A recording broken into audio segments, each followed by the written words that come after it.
They are no doubt from the vicinity of Jerusalem, or generally from Judean origin, from the 1st century BC. I had a look also at the coins. They also seem to be Palestinian. I had the impression that several of them are Byzantine in date, that is early Christian, belonging to very generally 5th, 6th centuries AD. And one of the coins seemed to be a silver coin of the Crusaders in Jerusalem, the Jerusalem Kingdom. Now this is an important piece. This is one of the coins of the Roman procurators. Again, you see the flan, which has the diagonal side. It is the Jerusalem Mint. It is one of the Roman procurators in Judah, a palm tree on the other side, the palm branch here. When would this date from? This is 1st century. AD? Yes.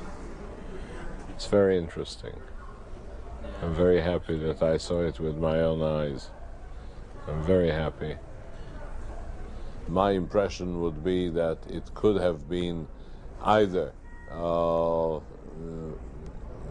purchased in modern time in the antiquities market somewhere in present-day Israel and brought over to Europe.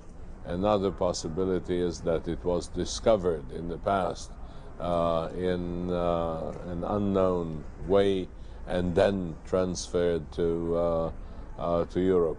So it is possible. It is possible. It would be not out of the question that artifacts excavated by the Templars, Knight Templars in Palestine or even in Temple Mount would find their way to Europe. The finds in this chest are really intriguing, and it is really something that inflames the imagination. Whether it is connected to the historical Jesus or not, time will tell. Thank you very much. The production office in Los Angeles got the results back from Oxford University's Carbon-14 lab, who'd analysed the small roll parchment in the vial.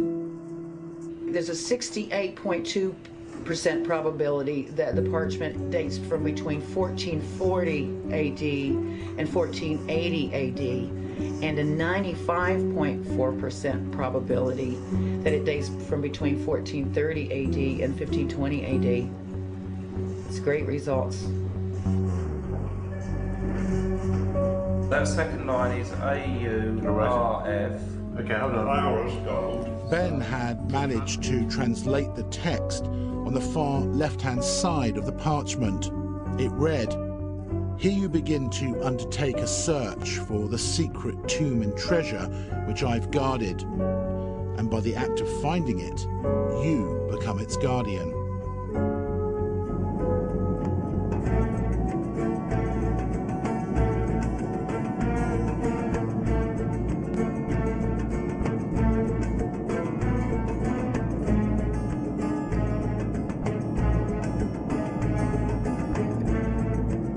The cup, the small ointment jar, and the alabaster vial were all authentic 1st century relics from in or around Jerusalem. That much we now knew. But how did they end up in that chest in France? Was it even remotely possible that the priest had discovered them in the tomb of Mary Magdalene? And was that why the Shepherds of Arcadia painting was so important to the Priory? Because it symbolized her actual tomb in the area.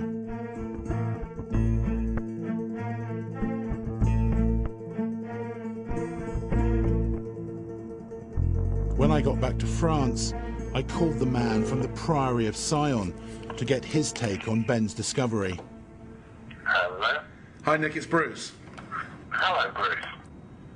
I mean, I really want to try and get down to, brass tacks, as it were. Sure, I mean, go for it. does that tomb exist? The tomb of Mary Magdalene. Yes, it does. And it's in the area.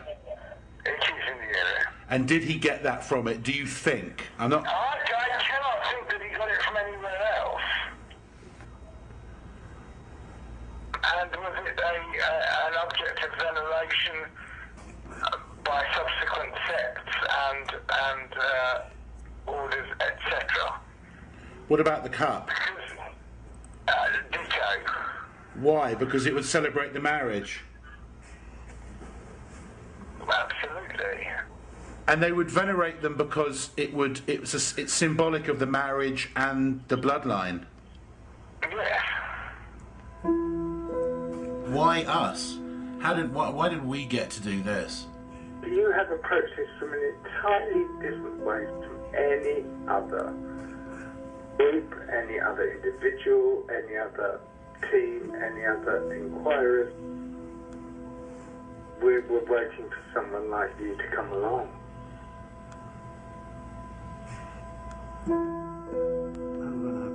If Nicholas Haywood was right, and the objects in the chest were taken from the tomb of Mary Magdalene in the area, then how were they connected to the tomb that Ben had discovered?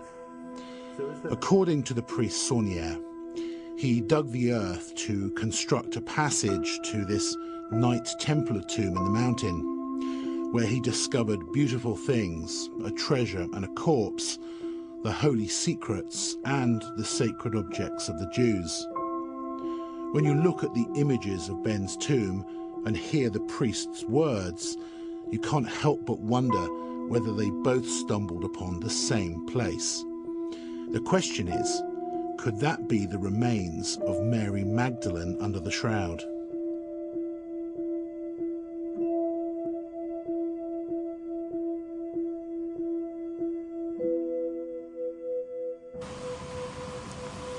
Yeah. All right then, Pat. Yeah, well, thanks for the warning. Yeah, speak to you later, mate. Cheers. What happened? Well, that was Pat. He's a German mate of mine. He helps me out here sometimes. He's a Rennes enthusiast. And there's this bloke who he knows from the Germans forum who said he knew where my tomb was and he knew who was inside, and he was coming out here to Rennes, and then he was going on to Jerusalem. But in Jerusalem, he was captured by someone, and his son was shot in front of him. And then he was shot.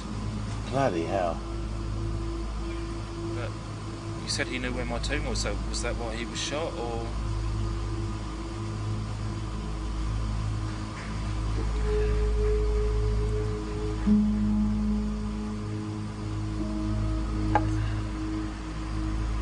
In recent years, there had been a number of suspicious deaths connected to the Rennes-le-Château mystery. The man who bought Saunier's house and estate in the village was killed in a violent car crash, and the man who bought it off him had his car riddled with bullets.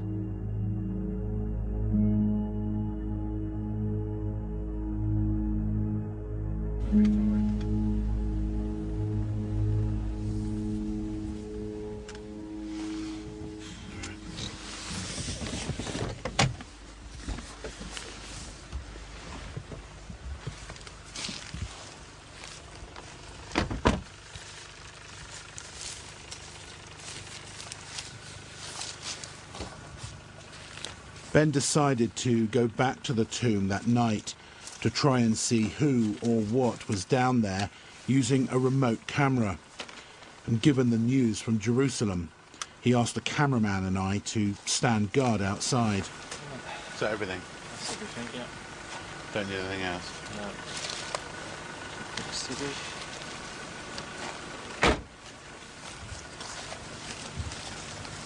How long do you think you'll be?